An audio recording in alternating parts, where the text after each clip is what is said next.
sarta pawon teng ranu tersingkar saning sun dening kanyut manis liring ingsun Gusti roning kamal mirah ingsun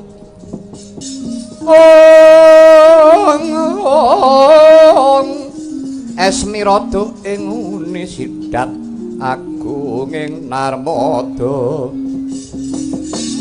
sajroning aguling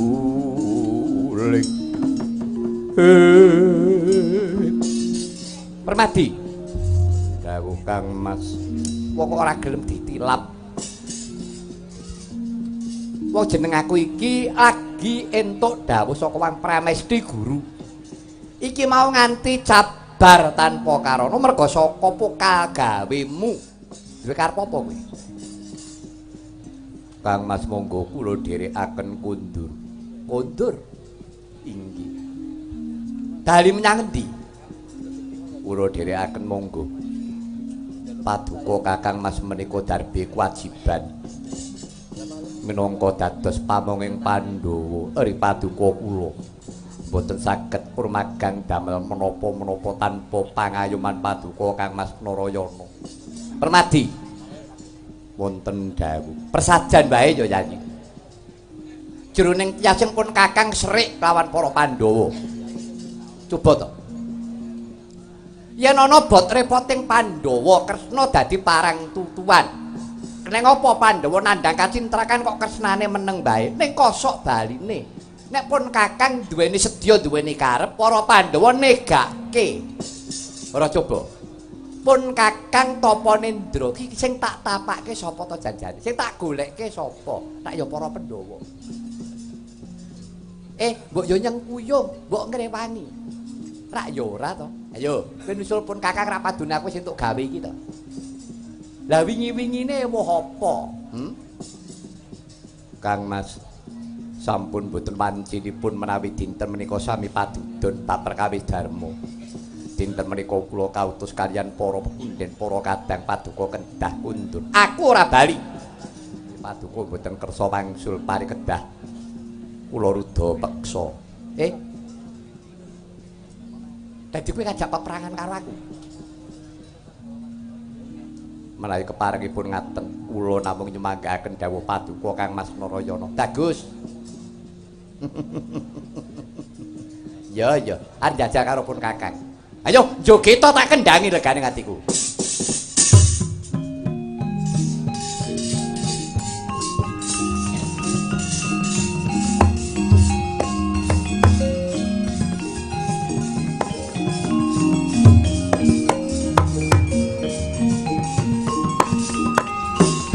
yo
Podwaran dina becik besok amendemo baris kang prayitna ya saranta wong ing Dwarawati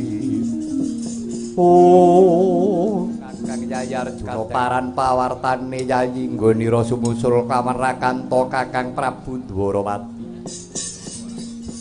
Koko Prabu berkah pangestu paduka Kanjeng Koko Prabu kula sampun saged pepanggihan kelawan Kakang Kresna mengkono inggih Koko Prabu. Wah jlampro ora susah dadak kowe ngayem-ayemi aturi sedulurmu yen kowe ketemu kelawan Kakang Kresna ndi buktine kok nyatane kowe ngelilir Kakang Kresna isih turu aja ngapusi. Wis Perkudara. Aja mbok batutake nggone Bramantya sirepen nganggo tirta kesabaran. Arjuna coba mundur yayipun Kakang Gentisik bakal mungu kelawan Kakang Kresna.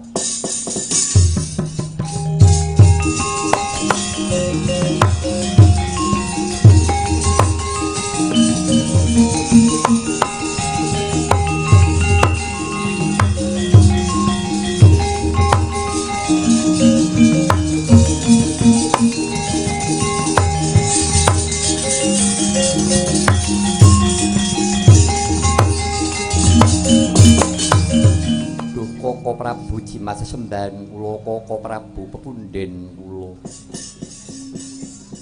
Koko Prabu wong sawangsa rayi para matur ngarsa paduka njeng Koko Prabu gesangipun para Pandhawa karana kinayoman dening paduka Koko Prabu Dwarawati Koko Prabu mboten wonten pangaji-aji sarta panyungga dhumateng paduka njeng Koko Prabu kejawi ingkang rayi ngamarta kula badhe manembah ngaturaken sungkem kelawan paduka Kanjeng Koko Prabu Dwarawati gregah wungu Prabu Kresna.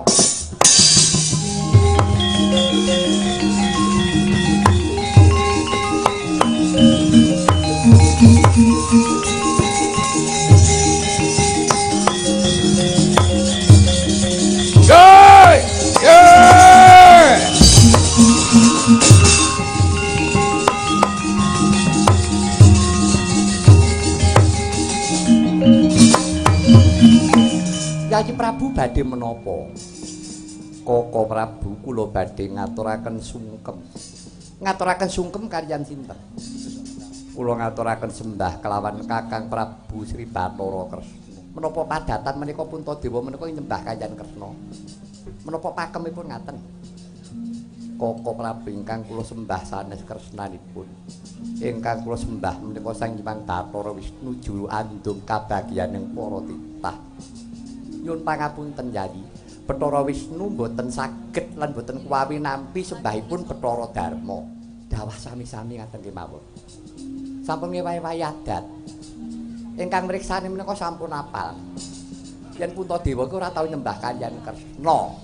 Mangke pindah boten prayogi monggo lenggah kemawon Yayi.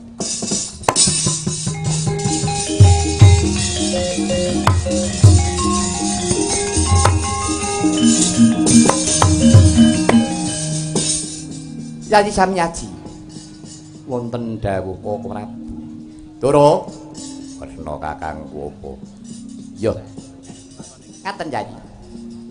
Kula nderek bingah mangayu bagya denipun Kakang sampun nampi nugraha peparinging Bathara inggih menika Weda Jitap Sara lawan Bagawat kita. Dumadosing Barata Yuda Jaya binangun sarta adeg-adeg jiwa kasatriyan. Ingkang raka sampun saged nampi peparingipun Bathara Kanjeng Koko Prabu. Namung mugi kauningan lelampahan menika tetela gawat liripun gawat ngaten Yayi. Para Pandhawa kaliyan Kurawa menika kadang purun boten purun tembenipun menika badhe dados memengsan. Kula langkung prayogi dinten menika Yayi Prabu Puntadewa dalasan Yayi Arjuna. Monggo paduka kula atur semene sawetawis kula badhe rembagan kawan kadang kula Yayi Werkudara.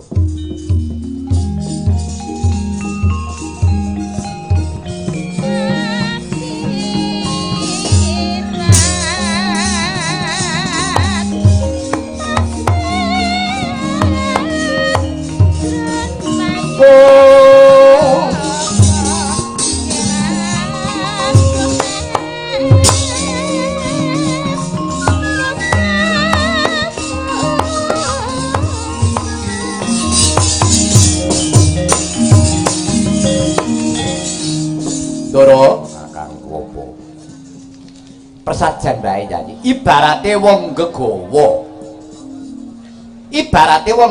Werkudara iki ora saya enteng saya abot ibarate wong angkat junjung yen kuat tak angkat ora kuat tak broke aja ngono yen Siadi matur kaya mengkono jenenge kowe mingkuh saka kewajiban karo endo saka kewajibane satriya ora kena mengkono.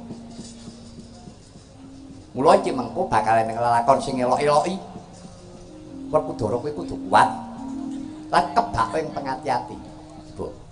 Semingkira luwih dhisik kene ya.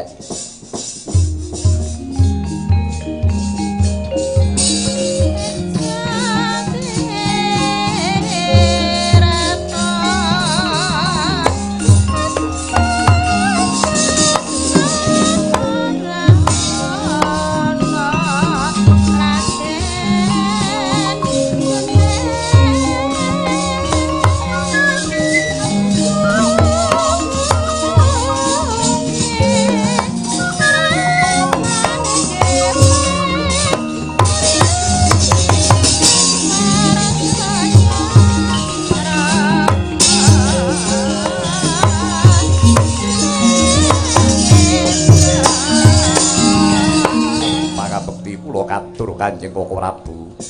Beda dalah. Yayi Prabu Duryudana inggih, Yayi kula tampi dawuh sami-sami. Kawis tinggal daya-daya, kita-kita. Kawis tinggal hamengku gati wonten wigatos menapa Yayi Prabu? Sampun dangu anggen kula tetugur wonten ing Jalatunda ngentosi wungunipun Kanjeng Koko Prabu. Sasampunipun ingkang ngraka lilir saking tilem. Badhe wonten kersa menapa? Koko Prabu. Kula pitados paduka menika pamong menika kedah adil. Inggih, leres Yayi. Nyatanipun kula nenggane tetugur wonten Jalatunda sampun dangu. Mboten ketang sak kedheping netra sak padang tapi sak penginang monggo. Paduka Kanjeng Koko Prabu kula dherekaken rawuh dhumateng negari Ngastina sareng sak lampah kula. Nangger miyin upamaya ingkang ngraka lumampah dhumateng negari Ngastina badhe wonten menapa wonten kersa menapa Koko Prabu persajan kemawon Koko Prabu Kresna kersa rawuh dhumateng negari Ngastina tembinipun Baratayuda kula saged ungguling ayuda. Oh dados cethanipun Yayi Prabu Duryudana sampun nemtokaken menawi Baratayuda menika dados kedah dados Koko Prabu nggih nggih Yayi ngaten kemawon. Cobi Yayi Prabu menika mangke kula atur menggalih sarta kula atur metang. Menawi Yayi Prabu sampun netepaken Bratayuda menika dados.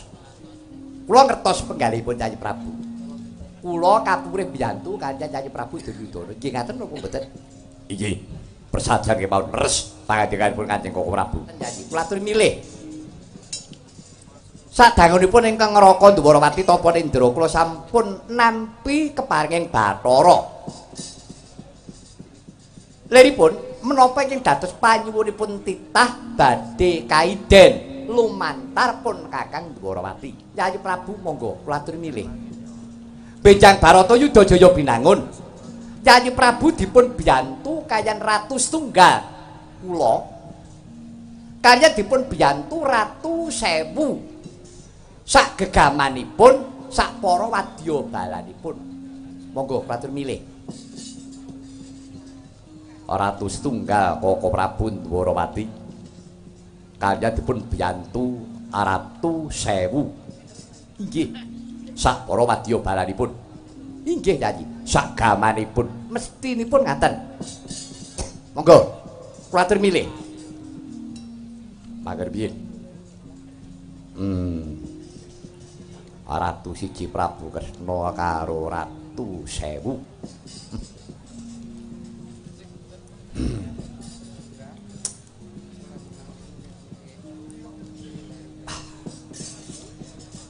Nggih. Sampun penangke nalar kula. Kados pundi Yayi? Kula milih Ratu Sewu jangkep sak gamanipun sak para wadya balanipun. Dipun penggalih rumiyin. Mboten kesesa Yayi. Ratu siji Kresna karo Ratu Sewu. Sak para wadya balane lan gegamane pilih Sewu. Siji Kresna apa Ratu Sewu? Pilih Ratu Sewu. Kula atur midhangetaken Yayi.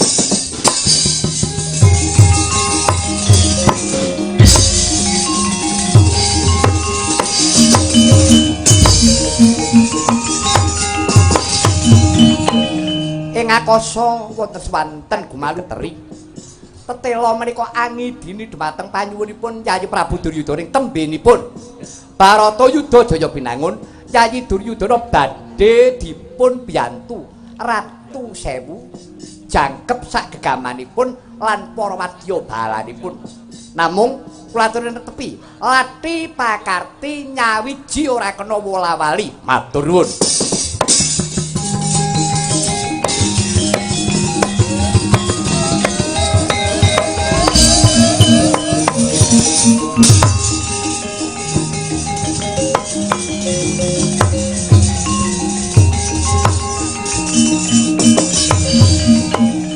Dara, Kresna kakangku apa?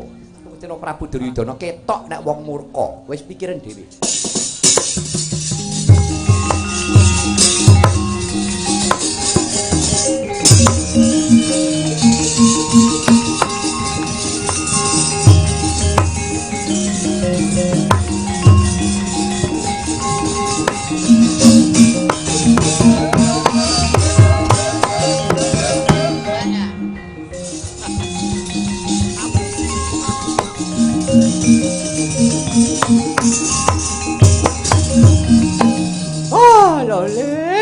Guduk manyar-manyar pergantel buntute kisan dengan ciri mula yang dicumplak dan dimolong.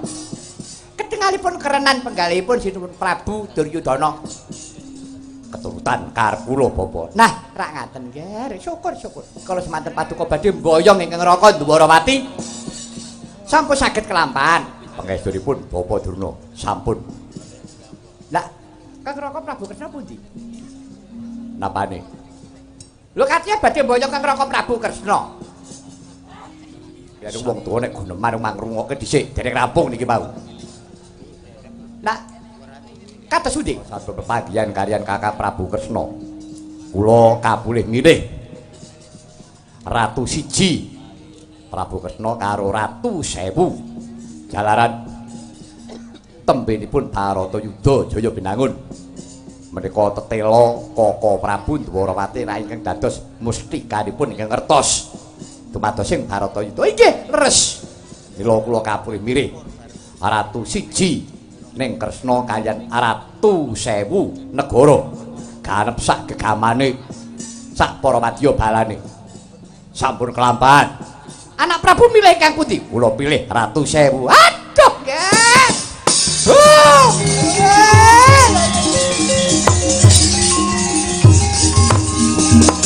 Wah, lole bro. Lola lole. Lole ora mandi gowo ngalor kidul. Aduh, pundi to, Nger.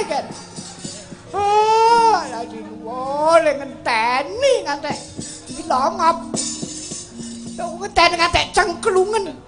Medabaya senenge ngatiku aku iso lenggah jajar karo Prabu Kresna. Oh, lah jebulane mung diapusi. Tos pundi to, Nger? Tos pundi kok menan milih Ratu Sewu? Pitung, aku pitung. Arep digdaya Kresna nek mung Ratu siji karo Ratu Sewu pilih Ratu siji. Goblok. Ratu Sewu sak gamane ningkes para Pandhawa gampang. niku rak petang lahir. Nggih. Petung lalah Kresna momong siji nek pira banggane rak ngaten. Nggih. Nek klatur menggalih. Kresna niku sinten? Lah sapa? Lah, tenan to. Pun lagi niku nggih. Kresna niku rak panjalmaning Sang Hyang Suman. Tegesipun panjalmaning Bathara Wisnu. Ora cobi. Lah kok mung trima dijoni Ratu Sewu. Kresna niku nampun Triwikrama, nampun wujud dadi Brahala. Lah, Ratu Sewu dipitesi kletes modyar. Klentu nggih.